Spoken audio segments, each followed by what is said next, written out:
d'un abbé se met à la musique, ça donne ce que vous venez de voir là, amis téléspectateurs. C'est très intéressant parce que, et qui ont foi en Dieu, comme on dit, prier, c'est chanter. Chanter, c'est prier 2 fois. Donc, il nous fait des chansons. Coach, bonjour. Bonjour Christian. Ça va aujourd'hui? Bonne fête de l'Ascension. Merci et bonne fête de l'Ascension également à toi. Bonne fête de l'Ascension à tous les chrétiens du monde, particulièrement à la communauté chrétienne, la chorale, les anciens de la chorale Aloïse Tapiemene de Bouddha, que je fais partie.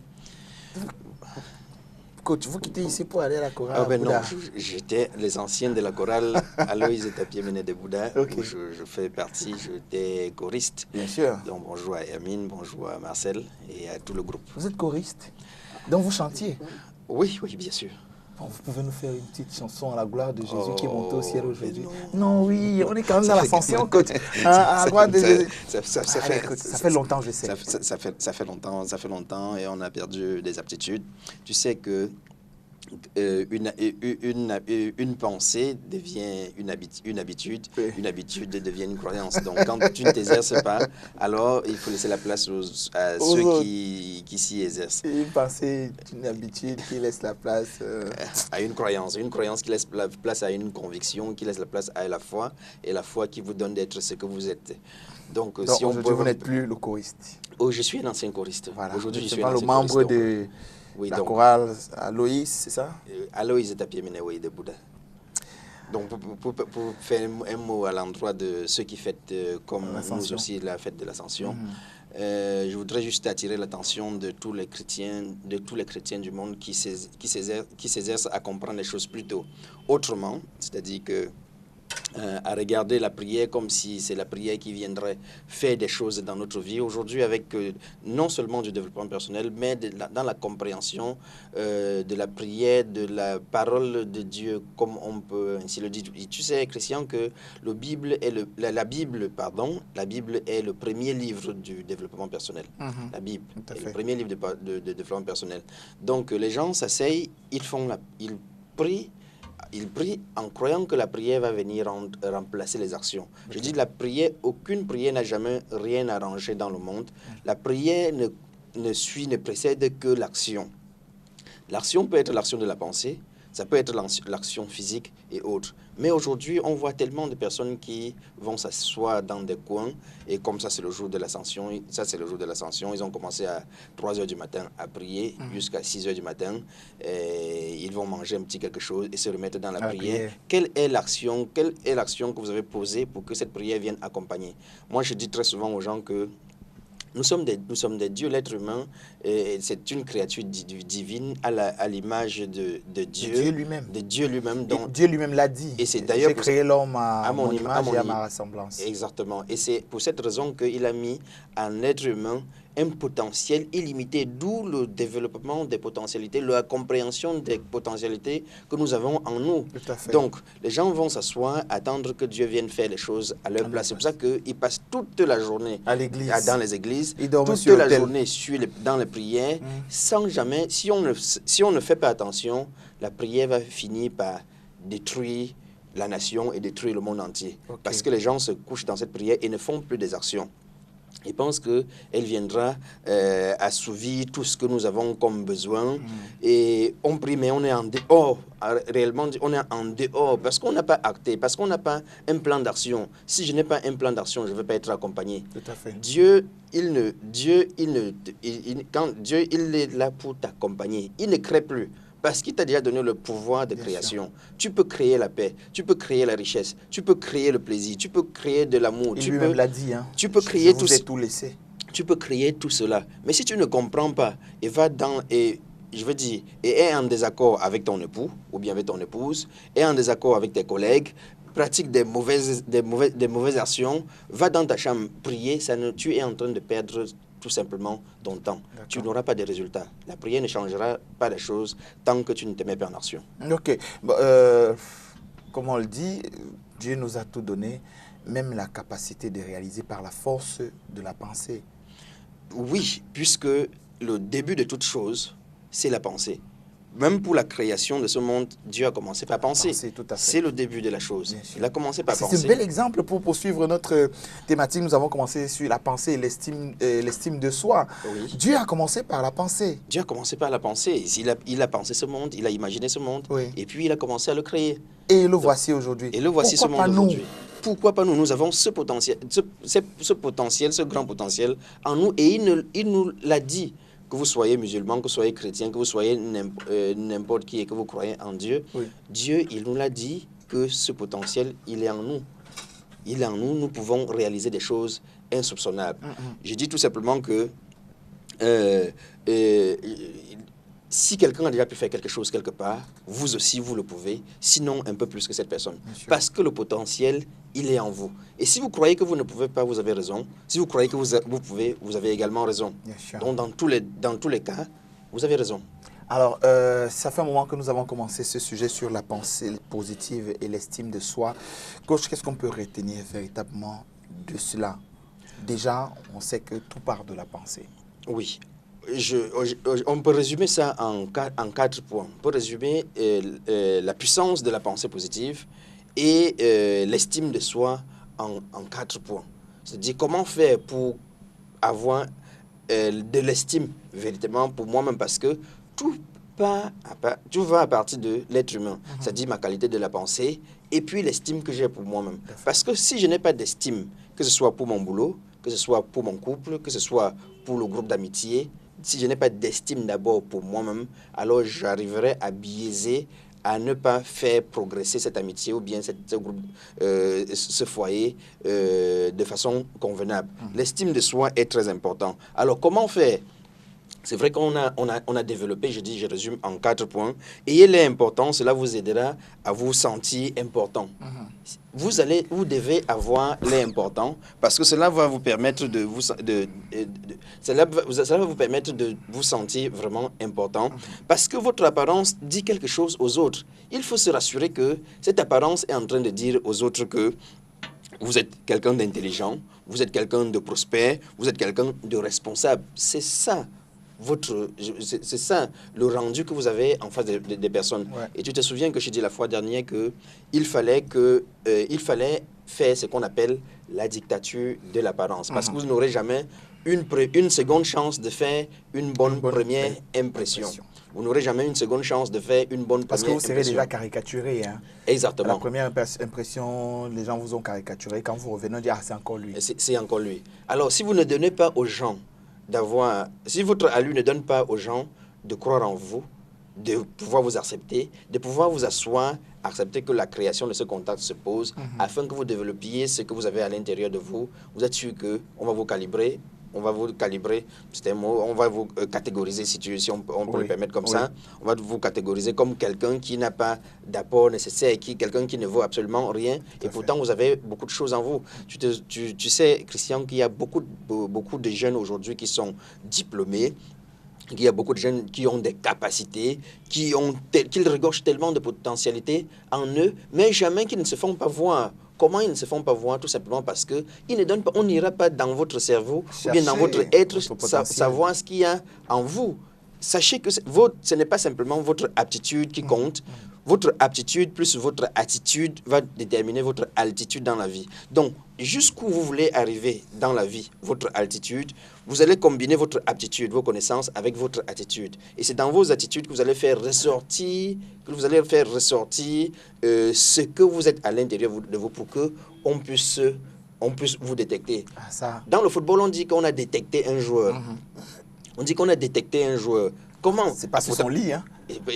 C'est pas sur son lit qu'on l'a détecté. C'est dans son attitude. Donc, faites la dictature de l'apparence. Parce que c'est dans cette attitude qui montre que vous êtes quelqu'un d'intelligent, vous êtes quelqu'un de responsable, vous êtes quelqu'un de prospère et autres. OK. Donc, la deuxième chose, pour résumer, je résume ça en 4 points. En 4 points, la puissance de la pensée positive avec l'estime de soi. La deuxième chose, c'est que considérez votre travail comme étant très important. Parce que c'est le travail qui apporte tout, qui apporte presque tout. Financièrement, c'est votre travail qui apporte tout. Ça s'adresse à moi, ça. Oui. Considérez votre travail comme... J'ai comme l'impression qu'on vous a envoyé ce matin. donc, considérez votre travail comme très important. Déjà, il y a des personnes qui pensent que je suis en train de faire le travail de l'autre. Okay. Je suis en train de faire le travail de l'autre. Ah non, on m'exploite ici, on fait ci, on fait ça. On ne vous exploite pas. Je disais de la dernière fois que si on savait si l'être humain savait ce qu'il était en train d'obtenir par son travail, il devrait payer l'employé avant de commencer à travailler. Pourquoi? Parce que il faut toujours faire beaucoup plus que ce que vous êtes payé pour. Parce qu'en le faisant, vous investissez dans votre avenir.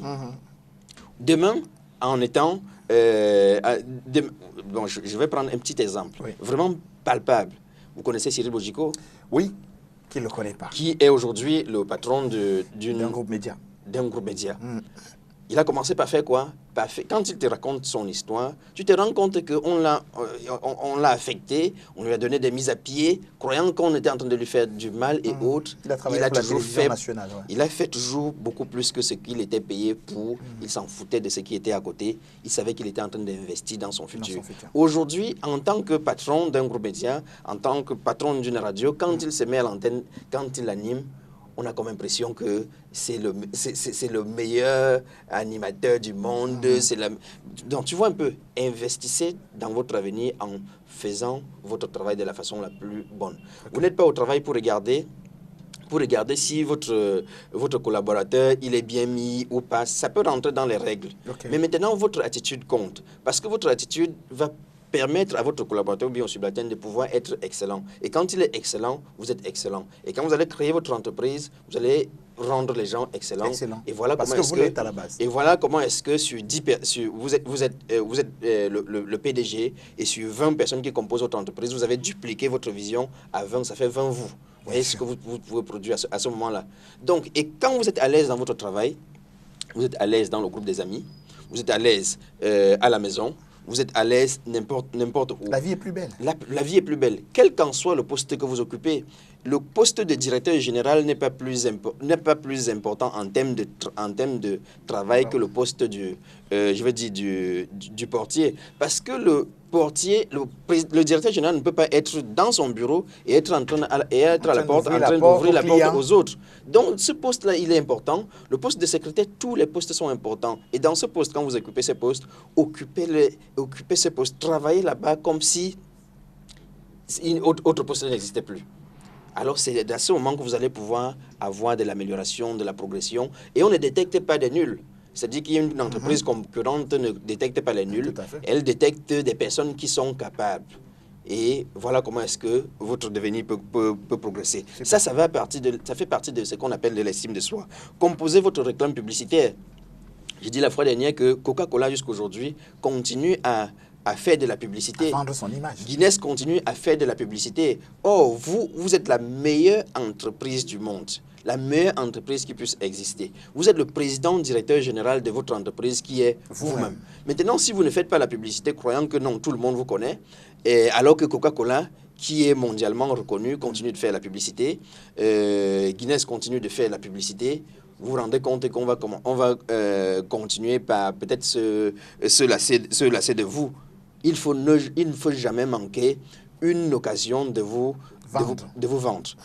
Et là-dessus, je dis, on n'achète pas ce que vous vendez, on achète ce à quoi vous croyez. On n'achète pas ce que vous vendez, on achète ce à quoi vous croyez. Est-ce que vous croyez en vous, en tant que personne? Ça se lit sur vous quand vous êtes dans votre attitude, quand vous êtes en train de marcher. Il y a quelqu'un qui m'a dit la fois dernière que non, ce garçon, il ne se prend pas pour 10 francs. Oui, je dis, mais je ne me prends pas pour 10 francs. Mais Tintina ne se prend pas pour 10 francs. Vous pensez que si je me prends pour 10 francs, c'est mon voisin qui va me prendre pour 15 francs? Non, pas du tout. Je me prends pour 10 000 francs, je me prends pour 100 000 francs, je me prends pour un montant indéterminé. Cela va permettre aux gens de pouvoir me prendre de cette façon. Aussi. Composez votre publicité en mettant en exergue ce à quoi vous croyez, parce qu'on n'achètera pas ce que vous vendez, on achètera tout simplement ce à quoi vous croyez. Et c'est pour cette raison que vous allez pouvoir vous rendre compte qu'il y a des personnes qui sont capables de vendre un climatiseur au pôle Nord pendant ce temps au Sahara, au désert. Il y en a qui n'arrivent pas à le vendre. Qui n'arrivent pas à le vendre. Vous pouvez juger de l'importance. Voilà. Et dernière astuce, c'est que dans toutes les situations de la vie, demandez-vous toujours, est-ce que quelqu'un d'important penserait comme je suis en train de penser? Est-ce que quelqu'un d'important agirait comme je suis en train d'agir? Et je veux dire, la réponse qui va survenir va vous permettre de savoir si vous êtes en droite ligne ou pas. Ça va vous permettre de ne pas vous décourager. Est-ce que quelqu'un d'important, face à la situation que je suis en train de vivre, quelqu'un qui s'estime, il devrait se décourager? Quelqu'un qui s'estime, il devrait continuer? La réponse à cela, la réponse à cela va vous permettre de pouvoir aller de l'avant. L'auto-encouragement alors? Ça commence d'abord, l'automotivation. Okay. L'automotivation, parce qu'il faut savoir que la motivation, c'est composé de deux mots, le motif et l'action. Okay. Le motif pour entrer en action. Donc maintenant, est-ce que quelqu'un d'important dans cette situation parlerait comme moi? Est-ce que quelqu'un de très important dans cette situation abandonnerait? Est-ce que quelqu'un de très important dans cette situation passerait son temps à prier que d'arter? Passerait son temps à haïr que d'aimer? Parce qu'il faut comprendre que le grand mot de... Nous sommes un jour religieux. L'ascension, ouais. L'ascension, le grand mot, le grand nom de Dieu, c'est amour. Bien sûr. Donc, est-ce que quelqu'un de très important, est-ce que Dieu lui-même, comme je sais qu'il est important, dans cette situation, il céderait à la haine que d'aimer? Alors, à cette situation, la réponse va tout simplement subvenir et te permettre d'être encore de plus en plus excellent. Dernière chose. Pour conclure par là, c'est que, Christian, chaque personne qui se retrouve devant vous, si tu n'apprécies pas la personne qui est en face de toi, les gens pensent aujourd'hui qu'en te fustigeant, en te détestant, ça nous fait encore plus grandir. Non, pas du tout. Si en chaque être humain, en chaque chose, en chaque situation, tu ne regardes pas la profondeur de cette chose-là, tu es tout simplement en train de te tromper, en train de, je vais dire, de creuser ce qu'on peut appeler, entre guillemets, ta tombe. Le maître de l'école primaire de notre président de la République, et qu'est-ce qu'il avait vu au président de la République? Quelqu'un de grand. Quelqu'un de grand, et pourtant il était à la CIL. Bien sûr. Brigitte Macron a vu en Macron, en tant qu'élève, quelqu'un de grand, un président de la République. Donc la profondeur de la vision est toujours très importante. Donc face à des gens, face à des personnes, face aux situations, ne regardez pas la situation en elle, regardez la profondeur de la vision. Merci beaucoup, coach Bertin Tchinda. Lundi, vous viendrez me dire ce que vous avez vu chez moi. Allez, on l'a tous les jours. Retrouvez-le sur Facebook, Bertin Tchinda. Ou alors sur WhatsApp au numéro 675 02 32 22. Voilà. 675 02 32 22. Peaceful Consulting, coach Bertin Tchinda, coach en développement personnel, spécialiste en programmation neuro-linguistique et puis à l'université également. Bon, coach, merci beaucoup. Merci. Wana est là. Wana, tu peux venir déjà. Tu peux venir.